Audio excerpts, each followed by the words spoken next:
into tornado stuff. Yeah. Anyways, let's just watch.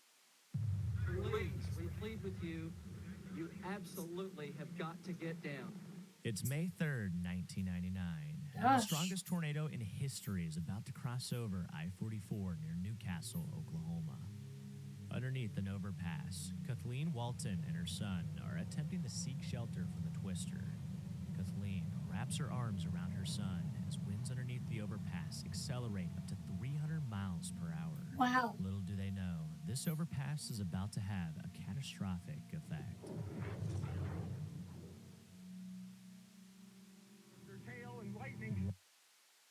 Crazy. This is only the intro, by the way. This is crazy. Wow.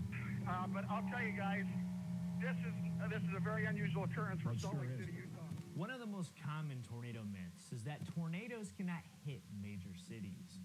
Some believe the large-scale buildings within a city can break up the currents of wind feeding into thunderstorms, thus making it impossible for a tornado to form. On the morning of August 11th, 1999, an upper-level trough of colder air moved into northern Utah, combining with warm, southerly winds over That's the Salt bad. Lake Valley. By late morning, a convergence zone developed across the valley, and at around 12:30 p.m., a thunderstorm developed over the city. But this was no ordinary storm. It was a Right tornado. now, people are just standing and looking and wondering what in the world is going on. Traffic is slowing. It looks like the power is on.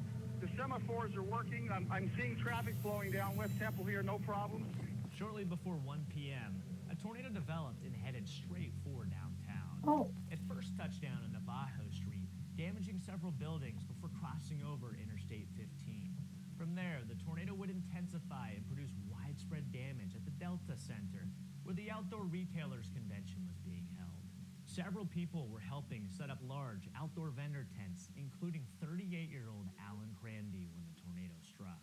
Sadly, Alan was killed after the tent he was supervising in collapsed. He would be the lone That's sad. fatality from this tornado.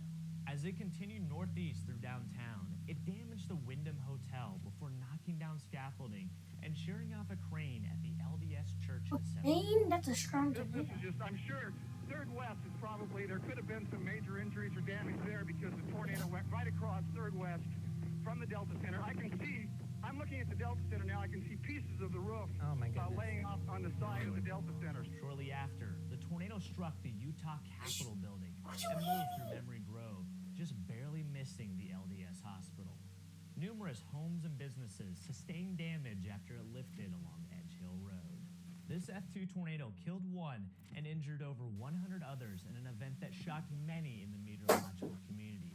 And it dismantled the long-standing belief that tornadoes can spare major cities. It hasn't really moved very far though. It's down. I think it's hitting a field right now, and I think it might hit the town. One of the most misunderstood beliefs is that the size of a tornado indicates its strength. Many people There's definitely believe that a the wider a 5,000 in that tornado is, picture. the stronger it is. And while this is true amongst the most impactful tornadoes in history, oftentimes the more concentrated tornadoes are just as capable of violent tornadic winds, such as the Ely, Manitoba tornado on June 22nd, 2007.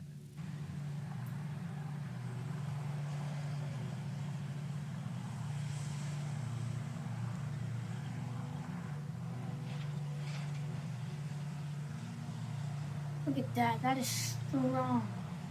Just before 6:30 p.m., a tornado developed just northwest of town, destroying a flour mill and overturning several semi-trucks. From there, it slowly moved southeast before quickly strengthening into F5 intensity, looping over Ely Street, where it completely destroyed several homes, reducing them to concrete slabs. What?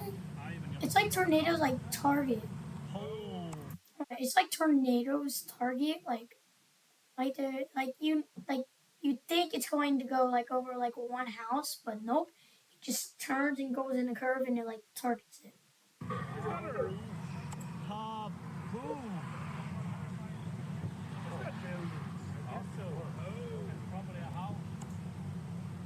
Oh. It's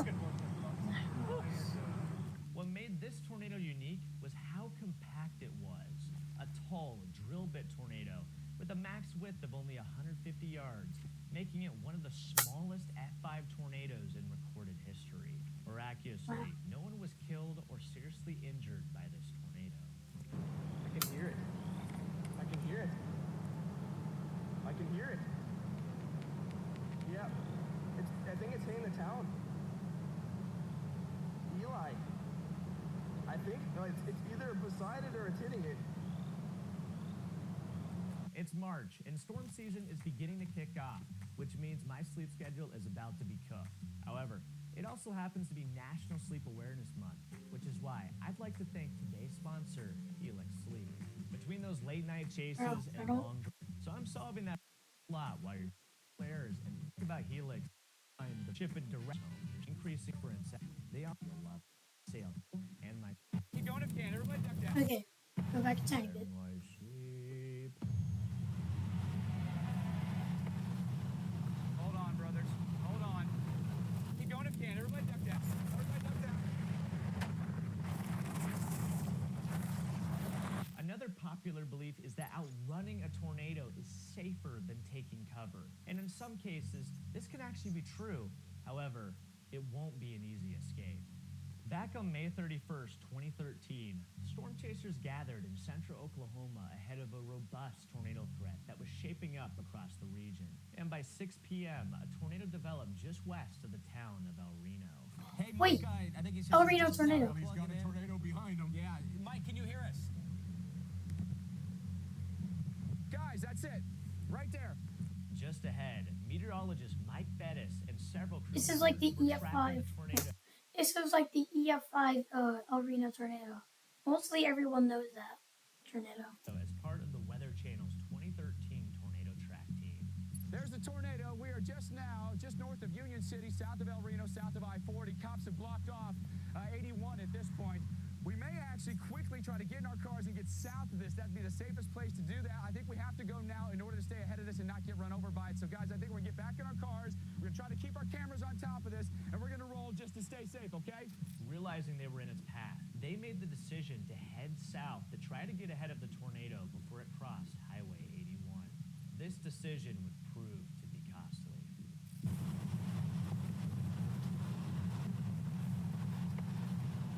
Hold on, brothers.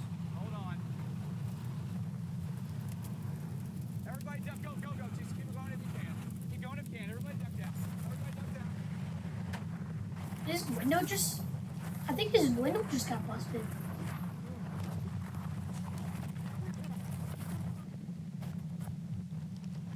Oh my gosh.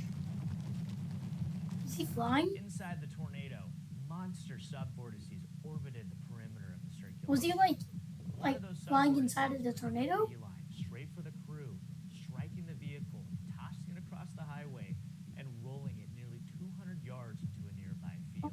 Gosh. Miraculously, all crew members inside the tornado track vehicle survived, Oh, phew. not without injury. Dr. Forbes, we do have meteorologist Mike Bettis on the phone. Hey, Mike, we were really worried about you there. How are you doing, and what's your situation right now? Chris, kind of our worst nightmare. We were hit by the tornado. We were racing to get out of its path. It was coming right toward us. I got to tell you, my life flashed before my eyes. One of the most dangerous misconceptions is that taking cover under a highway overpass protects you from tornadoes.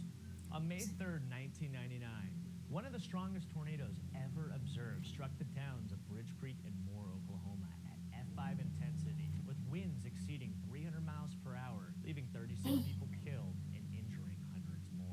Folks, if It's you live on- normally like 230 miles per hour for an EF5.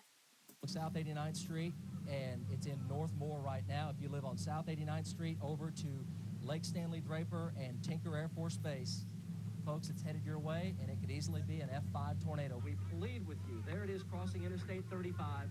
There is a tremendous amount of debris in the air. We pray and plead with you, please get down now. As the tornado neared I-35, a group of people took shelter under an overpass, including Kathleen Walton and her son. When the F5 passed directly over the overpass, she tried to hang on while protecting her son, but the violent forces at play proved to be too much as she was pulled out from underneath the overpass and thrown, sadly passing away at just 40 years old.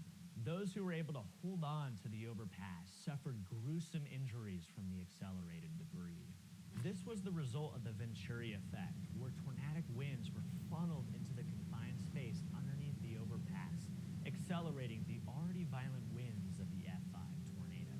Like 400 miles per hour. Southern Jasper, northern Newton, take cover. Yes, please. Right now. Please I am do. telling you to Yes, take take cover. cover right now. We do have a Folks, tornado on the ground. This is a tornado. Yeah, this is a very dangerous situation. We cannot stress this enough. If you are in Joplin, please take cover. Joplin tornado. However, the most dangerous myth isn't about cities, cars, or overpasses. It's believing it won't happen to you. On May 22nd, 2011, a tornado touched down just northwest of Joplin, Missouri. I got it. Stop. You need to look up on the right. Yes. Move your head. I got it on video. Oh, your man. Okay, stop. Okay. You need to run off if we want to stay with her. As it tracked southeast, it rapidly intensified into an Did you see extremely it violent EF5 Did you just see that like rapidly intensify? Hold on. Like you saw it? second over. Look at this. It tornado touched down just northwest of Joplin. Right. On May 22nd, 2011, a tornado touched down just northwest of Joplin, Missouri. I got it. Look how small it is right now. Up on the right. Yes. Move your head. I got it on video. Oh, your man. And look how much it more intensifies. Okay, stop. Okay. You need to run off if we want to stay with her. Now it just turned into an EF5 As it tracked in like 5 seconds. southeast, it rapidly intensified into an extremely violent EF5 tornado, harboring winds over 200 miles per hour. Many had no clue that a tornado was headed their way, as it was completely shrouded in rain. Most people assumed this was just another tornado warning, but this time was different.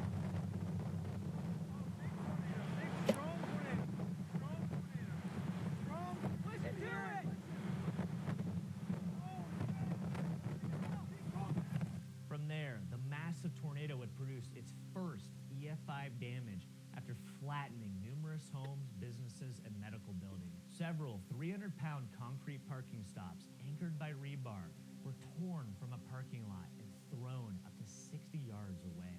The tornado continued off to the east, where it slammed straight into St. John's Regional Medical Center, shifting the top floors of the building up to 4 inches. Vehicles in the hospital parking lot were thrown into the air and mangled beyond recognition, including a semi-truck that was tossed 125 yards and wrapped completely around a debarked tree. But this wasn't the end of the tornado's carnage. Tornado sirens once Tornado again. sirens once again going off in Joplin. Those are definitely look like power flashes that we are seeing on the ground. Oh, tornado. Oh, it's getting big. That's huge. I got it all on video. I got it. It would continue east, crossing Main Street, completely destroying every building in its path, including St. Mary's Catholic Church, Greenbrier Nursing Home, and Joplin High School. With the monster still buried deep in the rain, it struck a Pizza Hut along South Range Line Road, where Oh, no. Christopher Lucas and Not the 19 others were pizzas. taking shelter in a walk-in freezer. Sadly, Christopher was pulled out and killed when he tried to hold the door shut with the What? bungee cord. The tornado would then go on to destroy even more businesses, including a Walmart and a Home Depot, while ripping out 100-pound manhole covers and leveling a Pepsi distribution plant. Okay. Where? Stop. Where? All right, I gotta get off the phone. Gas. I smell natural gas. Oh no. Everything is leveled. Joplin is a mess. Joplin is leveled. Oh my gosh. After nearly 40 minutes, the tornado moved into Jasper and Newton counties before dissipating, making it the deadliest tornado in modern U.S. history, killing 161 people and injuring nearly 1,000 more. Police, fire, damage down the road, just completely impassable. While some people may never experience a tornado in their lifetime, having this misconception creates a false sense of security for when a tornado does occur. The reality is, tornadoes have been observed all around the world, which is why it is important to be prepared and have a severe weather plan in place before the next tornado strikes.